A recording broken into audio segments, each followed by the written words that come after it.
একজন বাবা যদি তার শিক্ষিত কোনো সন্তান থাকে, যে সন্তান আপন জায়গায় অনেক যোগ্য, অনেক মেধাবী, অনেক প্রতিষ্ঠিত, কিন্তু সেই সন্তান বাবা মার প্রতি দায়িত্ব জ্ঞানহীন, সে সন্তান মানুষ হিসেবে ভালো মানুষ যদি না হয়, মানবিক গুণাবলী এবং মূল্যবোধ এর ঘাটতি যদি তার মধ্যে থাকে, তো এই সন্তান কখনো বাবা মার চোখ জোড়ানো, নয়ন জোড়ানোর সন্তান হয় না।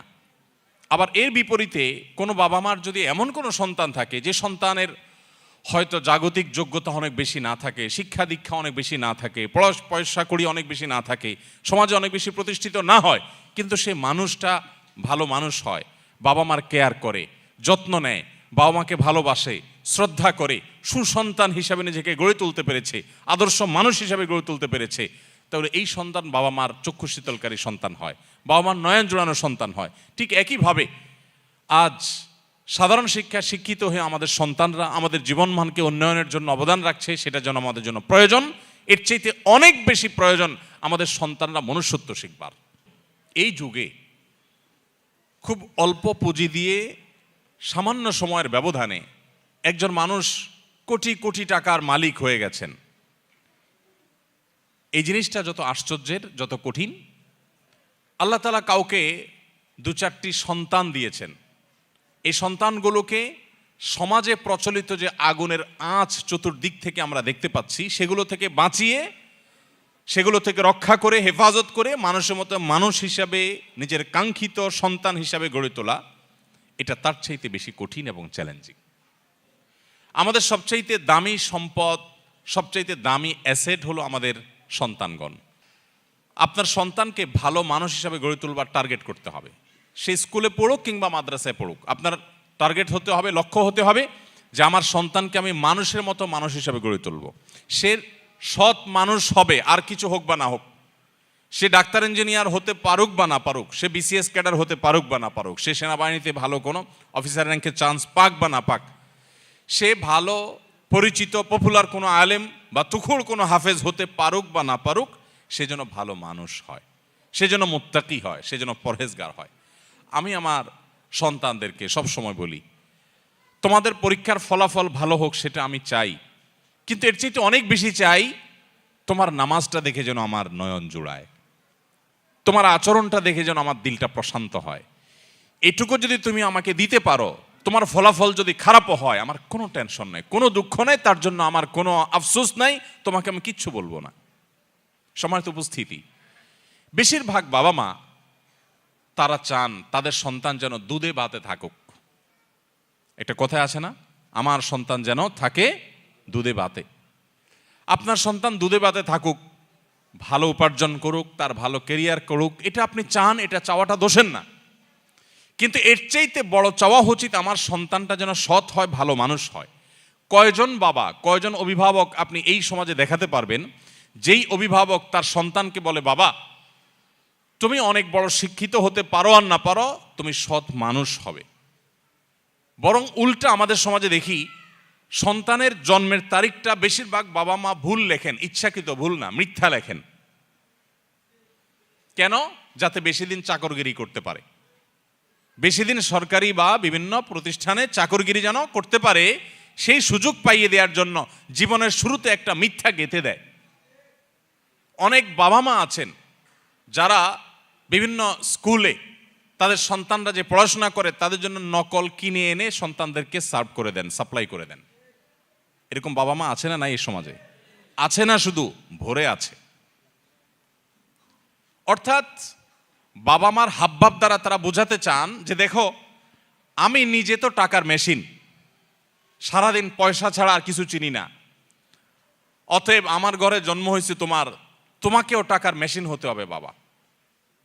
দিন শেষে বাপ সন্তান সবাই মিলে আমরা টাকার মেশিন হয়ে যাব, দুনিয়া দুনিয়া মানি ছাড়ার কিছু বুঝি না। সম্মানিত উপস্থিতি, আজ শিক্ষিত সন্তান নিয়ে বাবা মা যতটা সুখে আছেন, এই সমাজে এত শিক্ষিত সন্তান না থাকলেও বাবা মারা অনেক বেশি সুখী ছিলেন, সন্তানরা অনেক বেশি সুখী ছিলেন একটা সময়। শুধু পার্থক্য এইটুকু, তাদের মধ্যে নীতিনৈতিকতা ছিল, এখন নীতিনৈতিকতা নাই। আমি শিক্ষার বিরুদ্ধে বলছি না, শিক্ষা তো আমাদের লাগবেই, কিন্তু শিক্ষার পাশাপাশি যদি নীতি নৈতিকতা না থাকে তো এই শিক্ষা জাতিকে যতটা উপকার করবে তার চেয়ে বেশি ক্ষতিগ্রস্ত করবে। দেশের উন্নতি যতটা করবে দুর্নীতি তার চেয়ে বেশি করবে। অতএব একজন আদর্শ অভিভাবক হিসাবে আপনার সন্তানকে যদি আপনি মানুষের মতো মানুষ হিসেবে গড়ে তুলতে চান, আপনার টার্গেট হতে হবে আমার সন্তান দুধে ভাতে থাকুক আর না থাকুক, আমার সন্তান থাকবে সত্যের সাথে, আমার সন্তান থাকবে ন্যায়ের সাথে, আমার সন্তান থাকবে নিষ্ঠার সাথে। আপনার সন্তানকে বলতে হবে, বাবা আশপাশে মানুষের গাড়ি বাড়ি তাদের সম্পদ এগুলোর চমক তোমাকে যেন বিভ্রান্ত না করে। তোমার বাবা হিসাবে আমি অসৎ উপার্জন করি নাই, তুমি অসৎ উপার্জন করবে না। এদেশে কিছু আদর্শবান মানুষের বড় বেশি প্রয়োজন। বড় দুর্ভিক্ষ চলছে। প্রতিটা টেবিলে, প্রতিটা অফিসে, প্রতিটা প্রতিষ্ঠানে দুর্নীতিবাজদের এমন মহড়া, এমন মহোৎসব আজ সর্বদা চতুর্দিকে এমনভাবে প্রতিষ্ঠিত হয়েছে যে গোটা জাতি তৃষ্ণার্ত মরুভূমি যেরকম পানির জন্য হাহাকার করে, কিছু সৎ নাগরিকের জন্য গোটা জাতি আজ হাহাকার করছে। আর সেই হাহাকারের সে অভাব নিরূপণ করবার জন্য কিছু ওলামা একরাম নির্লস চেষ্টা চালিয়ে যাচ্ছে। সন্তানদের জন্য আমাদের কাছে, হুজুরদের কাছে আপনারা অনেক সময় দোয়া চাইতে আসেন অনেকে, হুজুর দোয়া করবেন ছেলেটা এসএসসি পরীক্ষা দিচ্ছে, এইচএসসি পরীক্ষা দিচ্ছে, ও কলেজে যেন চান্স পায়, এটা করে সেটা করে চান। এই দোয়াতে কোনো দোষের কিছু নেই। কিন্তু কয়জন অভিভাবক, আমি তো আমার জীবনে একজন অভিভাবককে পাইছি কিনা আমার মনে পড়ে না, থাকতে পারে আমার স্মৃতির বাইরে বা আমার মনে নাই, এরকম আমার সচরাচর মনে পড়ে না যে কোনো অভিভাবক এসে বলেছেন যে হুজুর দোয়া করবেন আমার ছেলেটা যেন মানুষের মতো মানুষ হয়। কিছু আছে বলেন, কিন্তু সে বলাটা গতানুগতিক টাইপ মনে হয়। একান্ত হৃদয়ের আকুতি থেকে যে আমার সন্তানটাকে যেন আল্লাহ রাব্বুল আলামিন এই সমাজে যত ফিতনা আছে, যুব সমাজকে ধ্বংস করবার জন্য যত আয়োজন আছে, এই আগুনের আঁচ থেকে বাঁচিয়ে যেন মানুষ বানান। কয়জন বাবা মা দোয়া চান? অতএব আদর্শ অভিভাবক হওয়ার জন্য সন্তানের জন্য চোখের পানি অনেক বেশি দরকার, দোয়া অনেক বেশি দরকার। আল্লাহ তাআলা আমাদেরকে সেটাও করার তৌফিক দান করুন। নাম্বার 3, একটা কথা আমাদেরকে মনে রাখতে হবে, মানুষের প্রকৃতি, বিশেষ করে শিশুদের প্রকৃতি আরো বেশি যে তারা যত বেশি শুনে শিখে তার চাইতে দেখে শিখে বেশি। তারা যতটা শুনে শিখে তার চাইতে দেখে বেশি শিখে। এটা মানবীয় প্রকৃতি, বাচ্চাদের মধ্যে এটা আরো বেশি। আপনি বাচ্চাকে সারাদিন বলবেন বাবা মিথ্যা বলে না, এটা যতটা বাচ্চার জন্য কার্যকর হবে, আপনি নিজে বিভিন্ন পর্যায়ে মিথ্যা বলার প্রয়োজন আছে বা সুযোগ আছে সেই জায়গাগুলোতে মিথ্যা অ্যাভয়েড করবেন। আপনার এই আদর্শটা বাচ্চাকে অনেক বেশি শিক্ষিত করবে যে মিথ্যা বলা যায় না, সে বলবে না। আপনি বাচ্চাকে মুখে বলবেন বাবা মোবাইল টিপে না, আর আপনি সারাক্ষণ নিজে মোবাইল হাতাবেন, তাহলে আপনার বাচ্চা কোনোদিন এই নেশা থেকে মুক্ত হতে পারবে না। আপনি তাকে বাঁচাতে চাইলে আপনি নিজেকে নিয়ন্ত্রণ করা শিখতে হবে। আর কিছু না হোক অন্তত সন্তানের দিকে তাকায় হলো আমাদেরকে মানুষ হতে হবে। আমি প্রায় বলি, আপনি আপনার বাবার জুতা যদি সোজা করতে শিখেন, প্রতিদিন বের হওয়ার সময় আপনার বাবার জুতাটা সোজা করেন, মায়ের জুতাটা সোজা করেন, পরিষ্কার করে রেখে দেন, আপনার সন্তান আপনার জুতার উপরে পাড়া দিতে তার বিবেকে বাঁধবে। আর সারাদিন বলবেন বাবা মার সেবা করতে হয়, বইয়ে পড়াবেন, এগুলোতে সন্তান ততটা শিখবে না যতটা আপনার কাছ থেকে শিখবে। এই জন্য আপনি নিজের গরজে ভালো মানুষ হন বা না হন, অন্তত সন্তানের দিকে তাকে ভালো মানুষ হন। স্বামী স্ত্রী দুজন ঝগড়া করবেন, গালিগালাজ করবেন, হাতাহাতি করবেন সন্তানের সামনে, আর সন্তানকে বলবেন দেখো মিলেমিশে চলতে হয়, ভদ্র হয়ে চলতে হয়। সন্তান বলবে যে এগুলো বোধহয় কথার কথা, এগুলো আসলে আমলে নিতে হয় না, কারণ বাবা মা নিজেই তো আমল করেন না। আপনি মোবাইল টিপবেন আর ওই বলবেন এই পড়ালেখা করো, বই নাও, বই নিয়ে বসো, আর নিজে মোবাইল টিপতেছেন। তখন বাচ্চা মনে করবে কি জানেন? বাচ্চা মনে করবে যে আরে বাপ মা যেগুলো বলতেছে এগুলো বলতেছে মোবাইল নামক এই নিয়ামত থেকে আমাকে বঞ্চিত রাখবার জন্য। তা না হলে উনি টিপছেন কেন? এর মধ্যে এত সুখ যে উনি এটা থেকে এক মুহূর্ত থাকতে পারছেন না। নিশ্চয়ই এর ভিতরে রাজ্যের সকল সুখ এই মোবাইলের মধ্যেই আছে। বাচ্চা সেটার জন্য ঝাঁপায় পড়বে। এই জন্য মুখে কথা কম বলে বরং নিজেরা মোবাইলগুলোকে নিয়ন্ত্রণ করেন। অপ্রয়োজনে সারাক্ষণ রুগীর মতো এটা টিপি না করে লিমিটেড সময় কাজ করে বাচ্চাদেরকে সময় দেন। আল্লাহ আমাদেরকে তৌফিক দান করুন। তাহলে সন্তানের সামনে মডেল হয়ে যেতে হবে, ভালো মানুষের মডেল হয়ে যেতে হবে। আপনি যেটা চান সন্তান হোক সেটা আপনি নিজে করে সন্তানকে দেখাবেন। আপনার তাহাজ্জুদের কান্নায় আপনার সন্তানের যদি ঘুম ভাঙে, এই সন্তানকে ফজরের জন্য ডাকা লাগবে না ইনশাআল্লাহ। কিন্তু আপনি নিজে যদি কোনো রকম ডুমায় ফজর নামাজ পড়েন, এরপরে বাচ্চাকে ডাক করেন, এটা খুব বেশি কাজে আসবে না। সময়ত উপস্থিতি, চতুর্থত যে পয়েন্টটি আমি বলতে চাই তা হলো সন্তানদেরকে সময় দিন। আমাদের এখন ব্যাপারটা হয়ে গেছে পরীক্ষার চিন্তায় যে ছাত্রের আর পড়ালেখা করার সুযোগ হয় না সেই ছাত্রের মতো। এটা কথা আছে না যে পরীক্ষার টেনশনে কি পড়ালেখার সুযোগ হয় না। আমাদের এখন সন্তানদের উন্নত উজ্জ্বল ভবিষ্যতের জন্য মা মায়ের কাজ নিয়ে, বাপ বাপের কাজ নিয়ে এত ব্যস্ত যে সন্তানকে সময় দেওয়ার সুযোগ নেই। যে সন্তানের জন্য আপনি এত কিছু উপার্জন করবেন, সেই সন্তানকেই আপনি সময় দিচ্ছেন না, তাহলে আপনার চেয়ে বোকার কি হতে পারে? সন্তানদের সময় দিন। আমি নিজে আলহামদুলিল্লাহ অনেক দিন থেকে একটা প্র্যাকটিস শুরু করছি, আপনাদের সাথেও শেয়ার করি, কেউ আমল করতে পারেন। সেটা হলো যে অফিস টাইমের পর আর মোবাইলে আমি কোনো অ্যাক্টিভ থাকি না।